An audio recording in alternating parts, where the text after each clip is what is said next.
warahmatullahi wabarakatuh. Kami dari kelompok 4 yang beranggotakan Sinfia Oktaviani, Zikri Farudin, Rozi Zainal Mulia, dan Santi Damayanti akan menjelaskan tentang karakteristik peserta didik SMA dan tugas pengembangan peserta didik SMA. Yang pertama ada pengertiannya, yaitu pengertian karakteristik peserta didik SMA. Jadi menurut Ron Curtis, jadi berpendapat bahwa karakteristik adalah satu set tingkah laku atau perilaku behavior dari seseorang sehingga dari perilakunya tersebut orang akan mengenalnya.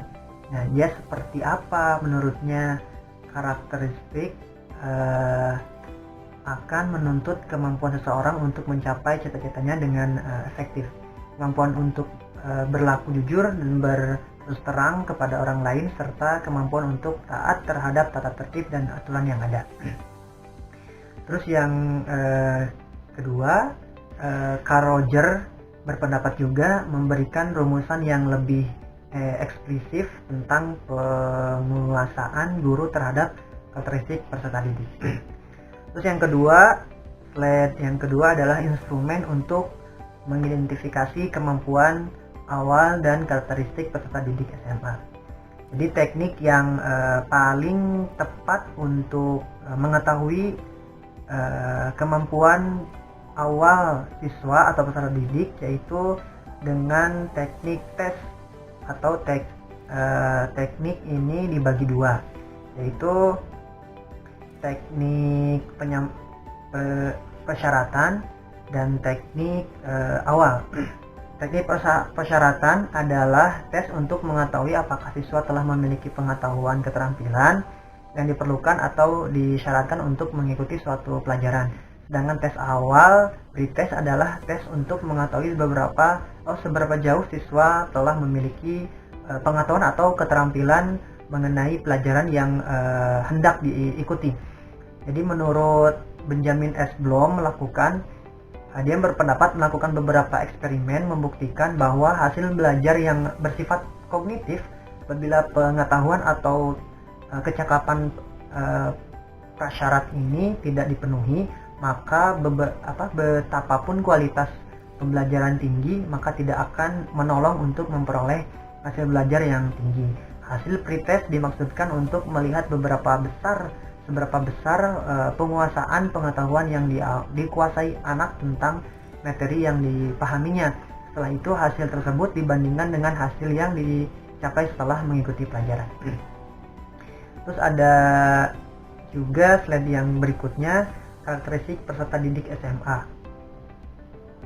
Nah, karakteristik peserta didik SMA ini dibagi beberapa, yaitu mencapai hubungan yang matang dengan teman sebayanya, terus dapat menerima dan belajar peran sosial sebagai pria atau wanita dewasa yang dijunjung tinggi oleh masyarakat, terus menerima keadaan fisik dan mampu menggunakan secara efektif, mencapai kemandirian emosional dari orang tua dan orang dewasa lainnya, memilih dan mempersiapkan karir di masa depan sesuai dengan minat dan kemampuannya, mengembangkan sikap positif terhadap pernikahan, hidup berkeluarga dan memiliki anak.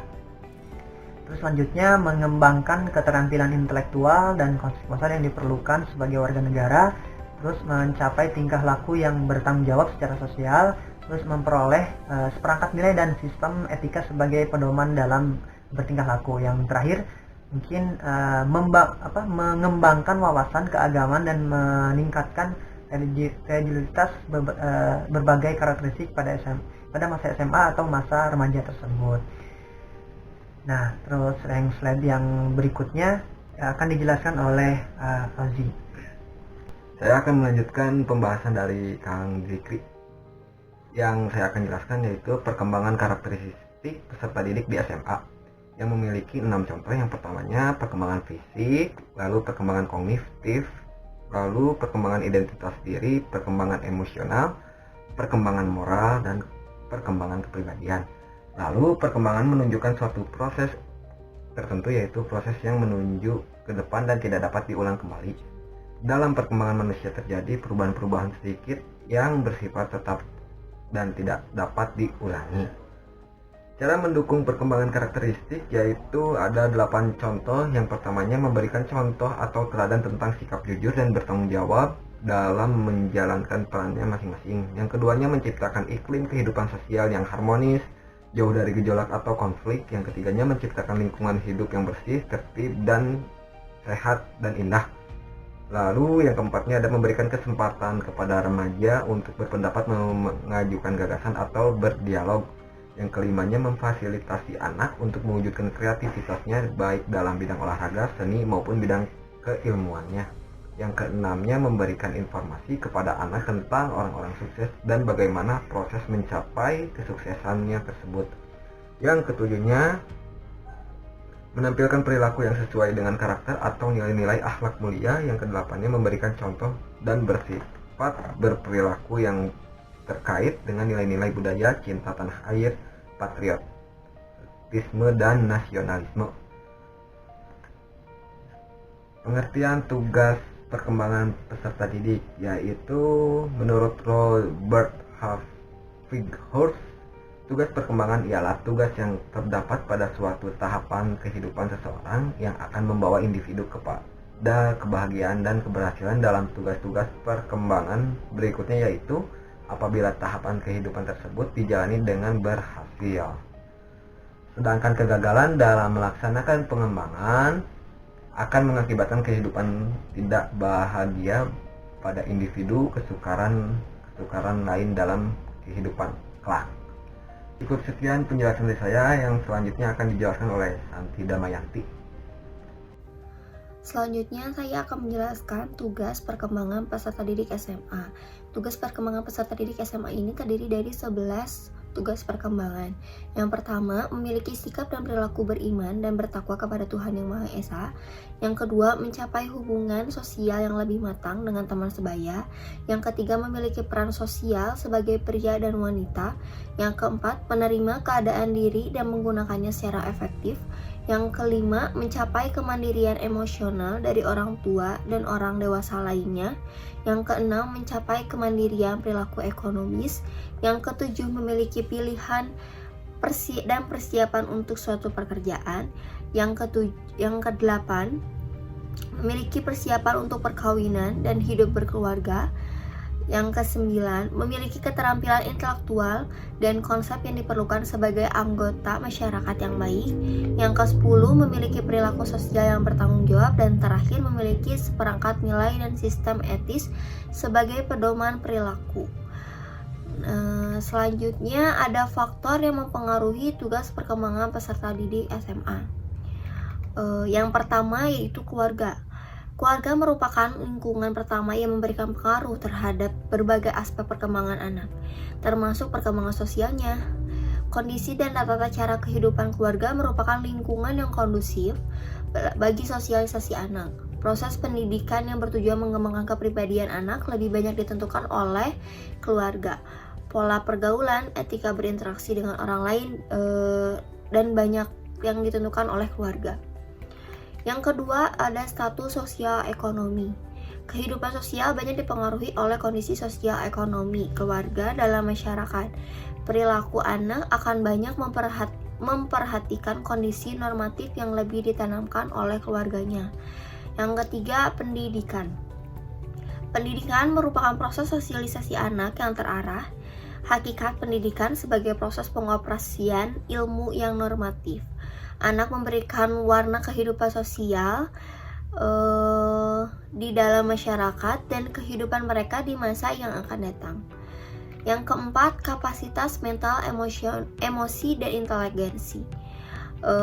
Kemampuan berpikir dapat banyak mempengaruhi banyak hal seperti kemampuan belajar, memecahkan masalah, dan berbahasa. Perkembangan emosi berpengaruh sekali terhadap perkembangan sosial anak. Anak yang berkemampuan intelek tinggi akan berkemampuan berbahasa dengan baik. Oleh karena itu, jika perkembangan ketiganya seimbang, maka akan sangat menentukan keberhasilan perkembangan sosial anak. Yang kelima ada faktor teman sebaya. Semakin bertambahnya umur, si anak semakin memperoleh kesempatan lebih luas untuk mengadakan hubungan dengan teman-teman sebayanya. Sekalipun dalam kenyataannya perbedaan umur yang relatif besar tidak menjadi sebab tidak adanya kemungkinan melakukan hubungan-hubungan dalam suasana bermain. Anak yang bertindak langsung dan atau tidak langsung sebagai pemimpin atau yang menunjukkan ciri-ciri kepemimpinan dengan sikap-sikap menguasai anak-anak lain akan besar pengaruhnya terhadap pola-pola sikap atau pola-pola kepribadian. Konflik-konflik yang terjadi pada anak bila mana norma-norma pribadi sangat berlainan dengan norma-norma yang ada di lingkungan teman-temannya. Di satu pihak, ia ingin memperhatikan pola-pola tingkah laku yang diperoleh di rumah. Sedangkan di pihak lain lingkungan menuntut si anak untuk memperlihatkan pola yang lain yang bertentangan dengan pola yang sudah ada atau sebaliknya. Yang keenam, ada keragaman budaya. Bagi perkembangan anak didik, keragaman budaya sangat besar pengaruhnya bagi mental dan moral mereka. Ini terbukti dengan sikap dan perilaku anak didik selalu dipengaruhi oleh budaya-budaya yang ada di lingkungan tempat tinggal mereka. Pada masa-masa perkembangan seorang anak didik sangat mudah dipengaruhi oleh budaya-budaya yang berkembang di masyarakat, baik budaya yang membawa ke arah perilaku yang positif maupun budaya yang akan membawa ke arah perilaku yang negatif. Yang ketujuh, ada media massa. Media massa adalah faktor lingkungan yang dapat merubah atau mempengaruhi perilaku masyarakat melalui proses-proses. Media massa juga sangat besar pengaruhnya bagi perkembangan seseorang. Dengan adanya media massa, seorang anak dapat mengalami masa pertumbuhan dan perkembangan dengan pesat. Media massa dapat merubah perilaku seseorang ke arah positif dan negatif. Contoh, media massa yang sangat berpengaruh adalah media massa yang saat ini berkembang semakin canggih. Semakin canggih suatu media massa, maka akan semakin terasa dampaknya bagi kehidupan kita. Contohnya televisi. Televisi sangat mudah mempengaruhi masyarakat, khususnya anak-anak yang dalam perkembangan melalui acara yang disiarkan. Yang kedelapan, ada faktor pendidik atau guru. Guru merupakan pemegang peran yang amat sentral dalam proses pendidikan. Upaya meningkatkan profesionalisme para pendidik adalah suatu keniscayaan. Guru harus mendapatkan program-program pelatihan secara tersistem agar tetap memiliki profesionalisme yang tinggi dan siap melakukan adopsi motivasi. Dalam menjalankan tugas, seorang guru dapat berperan sebagai psikolog yang dapat mendidik dan membimbing peserta didiknya dengan besar, memotivasi dan memberi sugesti yang tepat, serta memberikan solusi yang tuntas dalam menyelesaikan masalah anak didik dengan memperhatikan karakter dan kejiwaan peserta didiknya. Guru berperan sebagai tuturi handayani yang memberikan arahan bagi anak didiknya dan mendorong mereka untuk lebih maju ke depan.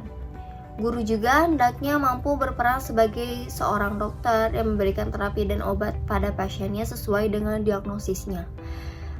Salah satu diagnosis, maka salah juga terapi dan obat yang diberikan sehingga penyakitnya bukannya sembuh tetapi sebaliknya semakin parah. Di periode remaja akhir ini, di masa SMA ini, guru juga dituntut untuk memberikan pelayanan yang mampu memenuhi kebutuhan yang dapat dilakukannya. Ada antara lain, pertama, ada memberikan pengetahuan dan pemahaman tentang kesehatan reproduksi, bahaya penyimpangan seksual, dan penyalahgunaan narkotika. Yang kedua, membantu siswa mengembangkan sikap apresiatif terhadap kondisi dirinya. Dan terakhir, melatih peserta didik mengembangkan kemampuan bertahan dalam kondisi sulit dan penuh godaan. Dari faktor ini hanya ada 8 yang mempengaruhi tugas perkembangan peserta didik SMA. Mungkin cukup sekian dari penjelasan saya. Selanjutnya akan dijelaskan oleh rekan saya. Baik, di sini saya akan melanjutkan penjelasan dari Santi Damayanti mengenai pentingnya mengetahui tugas perkembangan peserta didik SMA. Tugas-tugas perkembangan perlu diketahui dan dipahami baik oleh individu yang bersangkutan maupun oleh pihak yang berhubungan dengan perkembangan individu tersebut, yaitu termasuk pendidik, orang tua, dan lain-lain. Di sini dibagi menjadi 2. Yang pertama bagi individu yang bersangkutan. Setiap individu, khususnya untuk masa anak-anak, akhir, dan seterusnya, hendak memahami tugas-tugas perkembangan yang harus dikuasai pada fase perkembangan tertentu. Dengan mengetahui tugas-tugas perkembangan, berarti dirinya telah mengetahui keterampilan apa saja yang harus dikuasai. Bagaimana ia harus bersikap, bertindak, dan seterusnya. Dengan demikian, motivasi intrinsik untuk belajar menguasai hal-hal tersebut dapat berkembang pada dirinya. Terus yang kedua ada bagi pendidik atau pengasuh. Setiap pendidik, termasuk orang tua, hendaknya mengetahui tugas-tugas perkembangan yang harus dikuasai oleh peserta didiknya. Sebab bagi para pendidik, pengetahuan mengenai tugas-tugas perkembangan merupakan pedoman tentang apa saja yang harus dilakukan untuk membantu perkembangan peserta didiknya pada fase perkembangan tertentu serta untuk menghadapi fase perkembangan berikutnya. Terus kesimpulannya, masa SMA merupakan fase metamorfosis seorang anak menjadi sosok yang lebih dewasa. Diperlukan cara-cara dan faktor-faktor pendukung untuk keberhasilan dalam fase perkembangan karakter ini. Sebuah karakter akan terbentuk dari sebuah proses yang panjang, dan karakter itu sendiri yang akan terbentuk sesuai dengan komponen-komponen yang telah membentuknya. Jika komponen-komponen membentuknya baik, maka karakter siswa SMA juga akan terbentuk yang baik pula, dan itu sebaliknya. Sekian penjelasan yang dapat saya sampaikan, kurang lebihnya saya mohon maaf. Baik, terima kasih. Sekian mungkin dari kelompok 4 untuk penjelasan materi karakteristik peserta didik SMA. Mohon maaf jika ada salah kata dan ucapan. Kami mohon maaf dari kelompok 4. Assalamualaikum warahmatullahi wabarakatuh.